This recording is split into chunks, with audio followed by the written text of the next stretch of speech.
Hello everybody, this is Chris with CLS Paranormal, and today, in this video, we are in my haunted object room, and we have something very exciting to share with you. We are not hunting ghosts like we usually do. We brought the ghosts to us.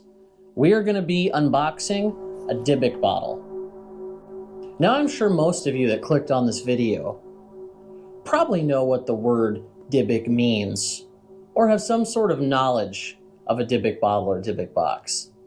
But for those of you that don't know, I'm going to go over and explain a little bit about what it means. What is a Dybbuk?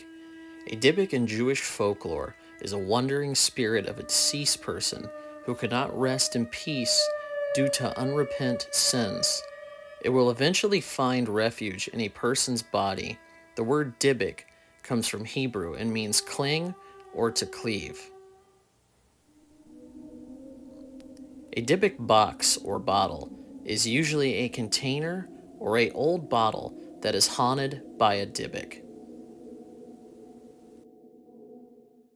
Before we begin the unboxing, I have one last thing that I want to do. I have an email from the owner that talks about the story of this Dybbuk bottle and gives you history on this and tells you where it came from, who made it, and gives you all the information you would want to know about this Dybbuk bottle.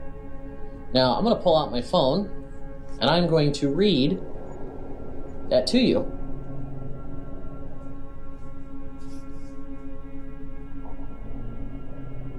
So this is the email from him.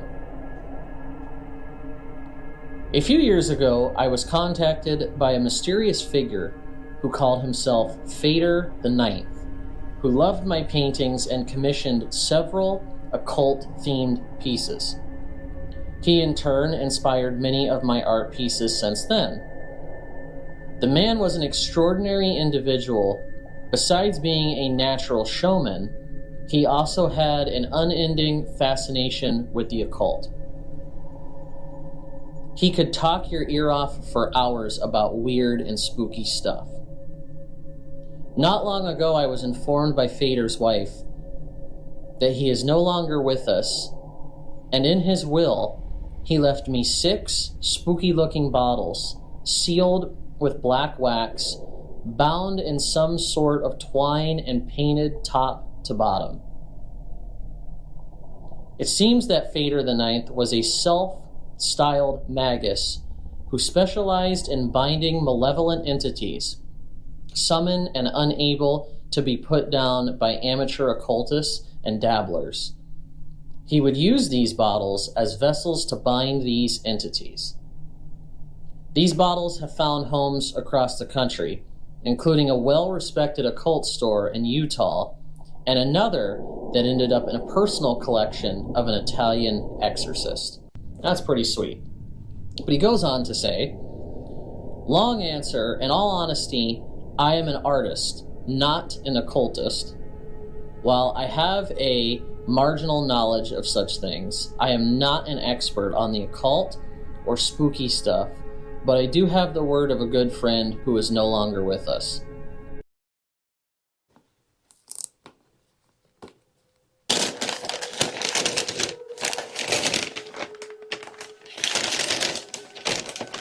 Well, at least this was wrapped really well. And this was packaged pretty well, I'll give it that.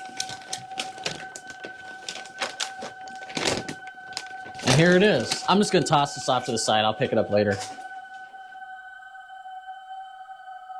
And this is it. This thing is definitely eerie looking, that's for sure. This thing is definitely eerie. Wow.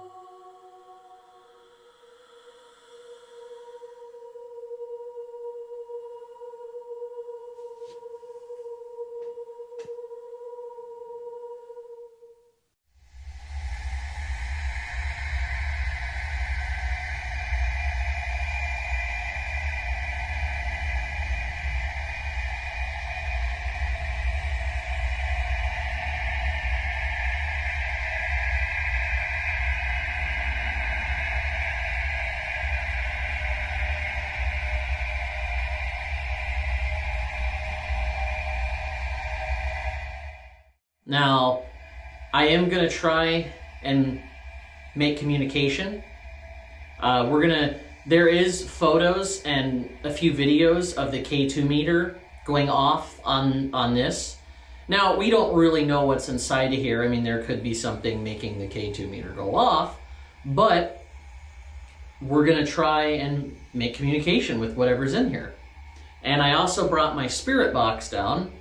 And if you know me, you know this is what I've been looking forward to the most, is trying to contact the spirit inside of this Dybbuk bottle.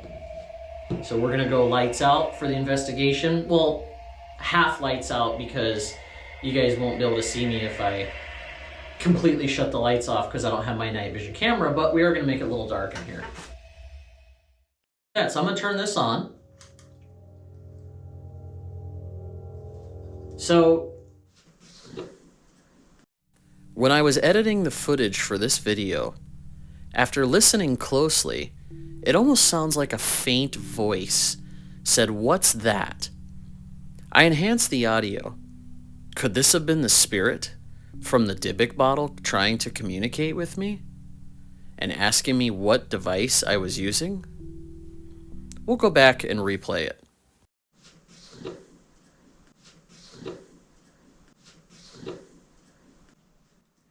it definitely is not going off, if you guys can see that.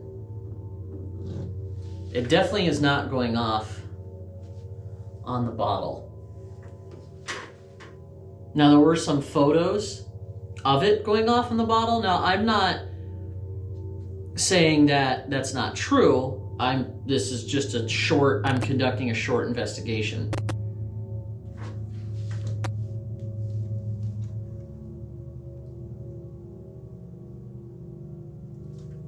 So I'm gonna leave this in front of the camera.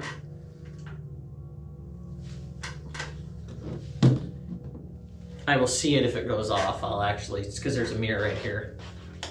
There is a mirror in front of me, by the way.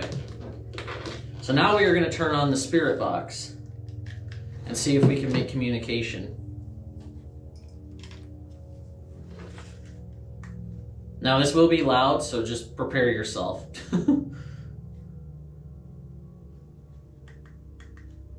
Power on. Now in SB7 mode.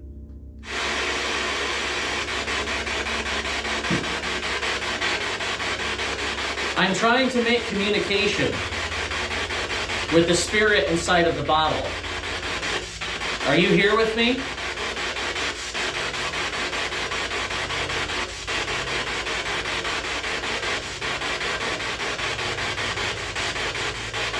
Can you make communication? Can you speak to me through this device?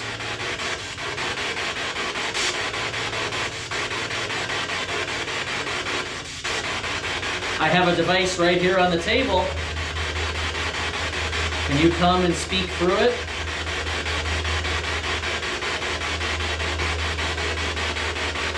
And I'll let you guys know too if I feel anything or have any weird sensations happen or I hear any noises. Can you set this device off?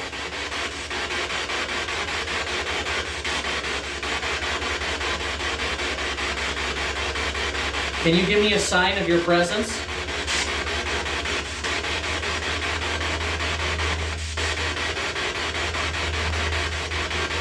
I would like to talk to you. Freighter, if you're here, did you make this Dybbuk bottle?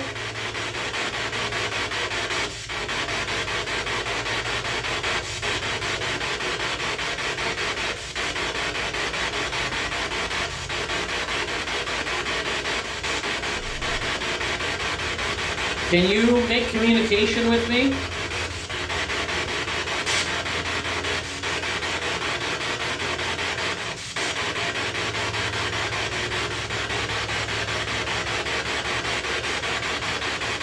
I have a device here and a device here. You want to speak through this device or light this device or light this device or light this device up?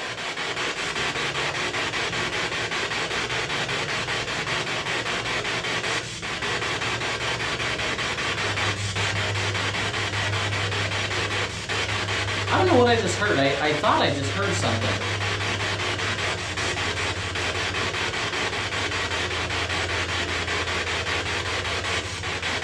Is there anybody here with me? Is there a spirit attached to this Dybbuk bottle?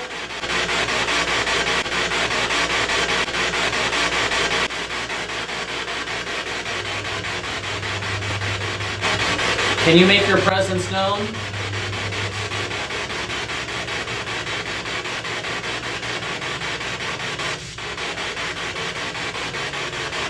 Are you happy in your new home?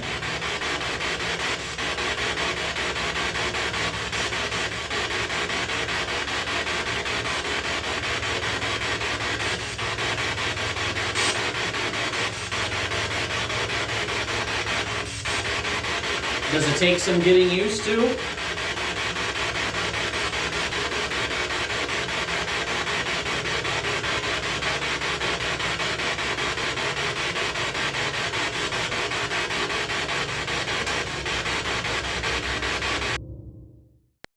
And now we are taking the Dybbuk bottle and putting it in its new home.